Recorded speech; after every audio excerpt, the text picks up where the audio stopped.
Chapter 15, The Problem with Joining a Gang.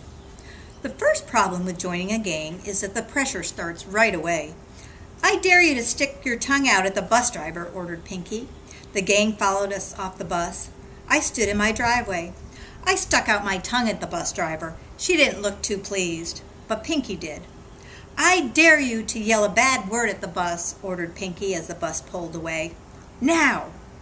"Zounds!" I yelled at the top of my lungs. "What?" asked Eli. "Behold thy mirror, thou spleeny, naughty-pated dewberry," I added, for good measure. "Okay, forget it," said Pinky impatiently. "Whatever." The second problem with joining a gang is that Flea gave me the eye, then turned and went down the street, swinging her cool peg leg and all without a word. The third problem with joining a gang is that you don't know what they'll make you do. But I had a feeling it would be scary. I thought about this as we walked up my driveway. "I dare you," said Pinky, looking up, "to jump off the roof of your house." "I'm telling Mom," said Calvin, who was right behind us. He ran into the house. "Mom!" I heard him yell. "Mom!" I went back downstairs. "I'm not going to jump off my roof," I told Pinky. "Why not?" "I have acrophobia," I said. "Huh?" said Pinky. "Fear of heights," I explained. "Well then," said Pinky, "I dare you to watch a scary movie." I froze. I hate scary movies. They give me nightmares. After I watch one, I can't eat, I can't talk, I can't walk, I can't sleep. I can't get it out of my head. But I supposed it was better than jumping to my death in my own driveway and then having Louise run over my dead body. I wanted to cry like the end of a rain pipe on a rainy day, but I didn't. It is important at moments like this to not show how you really feel.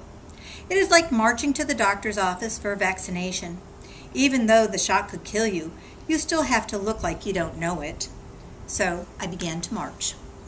Fortunately, the longest path to the TV at our house is through the backyard. "Hi, Alvin," called Annabelle cheerfully. She is always happy to see me, especially after school. "Was that you cursing like an infectious pockmarked measle at the school bus?" I didn't answer. Annabelle was wearing my mitt, the one with my name on it, and she was throwing my ball, the one that used to belong to Daisuke Matsuzaka, with her two fingers together on top.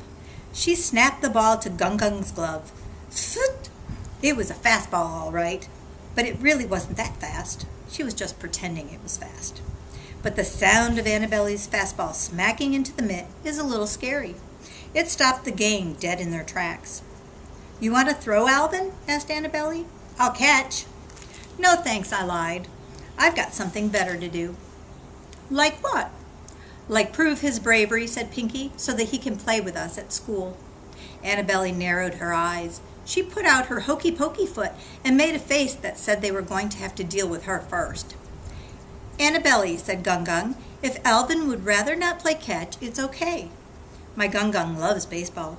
He is an ace pitching machine, and playing catch with him is our favorite thing to do after school whenever he is around. So Annabelle and Gung Gung went back to throwing the ball, and the gang and I stood there and watched. "This is a knuckleball," Gung Gung said, showing Annabelle and Calvin. He bent his two fingers at the knuckles so that they came up like two rabbit ears on the ball and pitched it to Calvin. Fluff! It was slow and tricky. Calvin hardly knew where it was going. "This is a change-up," said my Gung Gung. He shifted his middle finger and fourth finger to grip the ball from the top, with the index finger and pinky gripping from the sides and the thumb on the bottom, and snapped it into Annabelle's glove. Oomph! It looked like a fastball, but was a bit slower. Another tricky ball. It can fool you into swinging early. Then my Gung Gung demonstrated the two-seam fastball and the four-seam fastball. Then the split finger and its cousin, the nastier, slower forkball. They are bad, meaning they're fantastic. I could hardly stand it. I love throwing with my Gung Gung. I love it more than digging holes, and I definitely love it more than doing dares from Pinky. To make matters worse, there was Annabelle using my glove and my ball. I thought you boys had something better to do, said Gung Gung. No one moved. A breeze swirled crispy leaves up and around our ankles. Oh yeah, said Pinky finally, we do. And that is the worst problem with joining a gang. Someone else speaks for you.